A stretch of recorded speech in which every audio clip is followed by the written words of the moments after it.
Hi, I'm Seth Baum. I'm a preventive cardiologist and clinical lipidologist. I'm also the Chief Medical Officer of Flourish Research. I'm also the chairman of the board of the Family Heart Foundation. I'm very happy to be here today. So let's get to your questions now.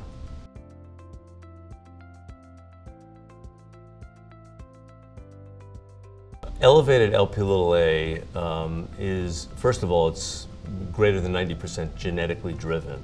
Lp(a) is considered a triple threat in that it causes atherosclerosis, meaning blockages in your arteries, plaque buildup. It also causes inflammation, which we know plays a major role in heart attacks and strokes.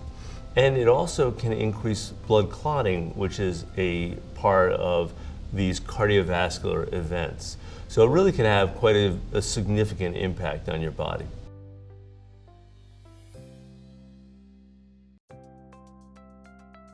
So Lp(a) really is over 90% genetically driven, and there are some unusual circumstances where Lp(a) can go up or down from medical causes, but it's really not the norm.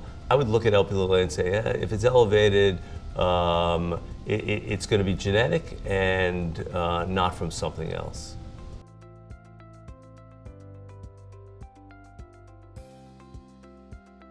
Yeah, statins can increase Lp(a), it is true.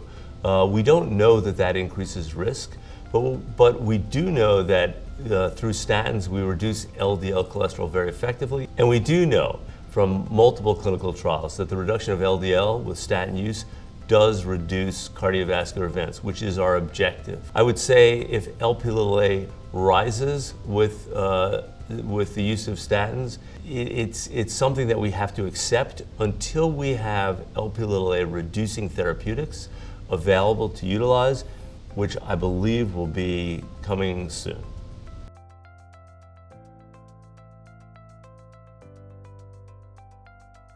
Yeah, interestingly, menopause can significantly increase Lp(a) levels.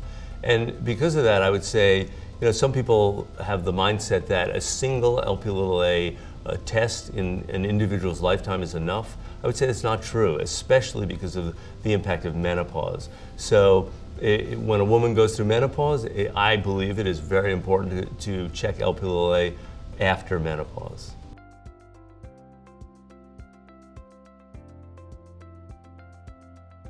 So we do have studies that are evaluating Lp(a) impact from new therapeutics, novel therapeutics. PCSK9 inhibitors, we do know that there can be a 27% reduction in Lp(a), for example. Now, this is not 27% in every patient. Some patients get 50%, some patients don't get any reduction.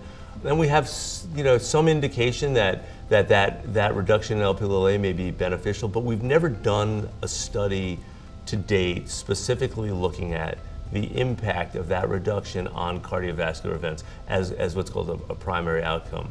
The other thing is these other therapeutics that we have that we're testing in other disease states, even in fatty liver disorders. We're looking at Lp(a) levels and what happens with drugs, and we do have some drugs that significantly reduce Lp(a).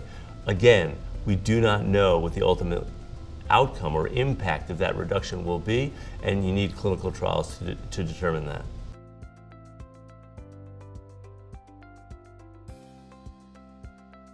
Well, aspirin is interesting. We used to utilize aspirin on pretty much everybody in primary prevention and secondary prevention. Now, still in secondary prevention, we utilize aspirin. In primary prevention, we're limiting ourselves to certain subsets of patients.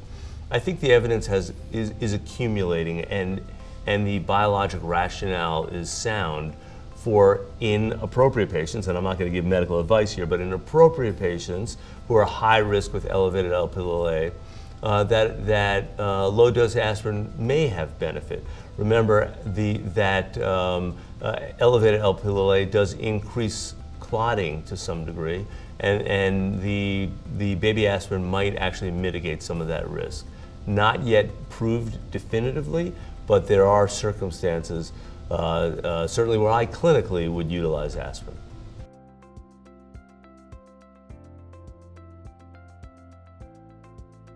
When aneurysms occur from atherosclerotic disease, there is an association because atherosclerosis does increase with elevated Lp(a). Independent of atherosclerotic aneurysms, I'm not sure of an association.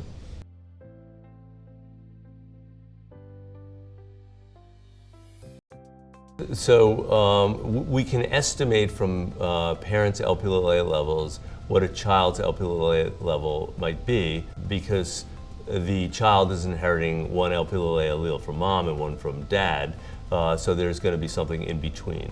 I would not say that we've developed a calculation yet to determine exactly what a child's Lp(a) is going to be.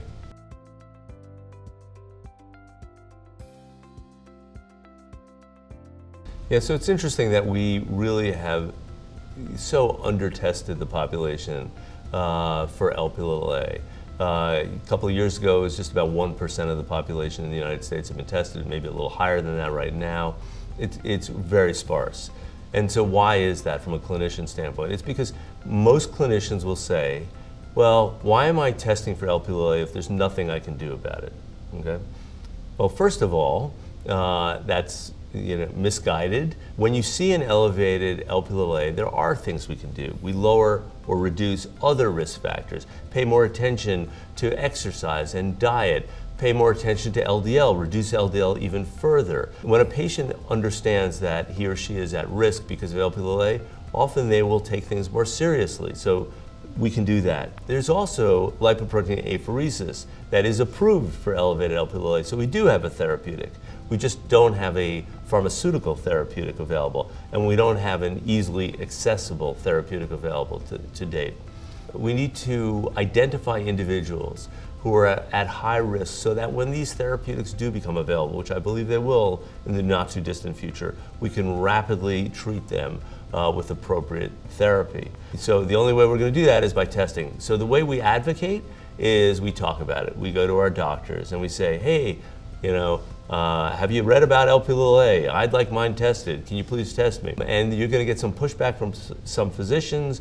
Others will embrace this, but it's very important for patients to advocate for themselves. Patients have the loudest voice, so I would suggest highly that patients go to their doctors and do advocate. I'd also suggest that physicians who are on board and understand the ramifications and implications of having elevated Lp(a) become spokespeople to support more widespread identification of elevated Lp(a) in the patient population. Thank you so much for asking me those questions. It's been a pleasure speaking with you today. And if you'd like more information, please go to familyheart.org.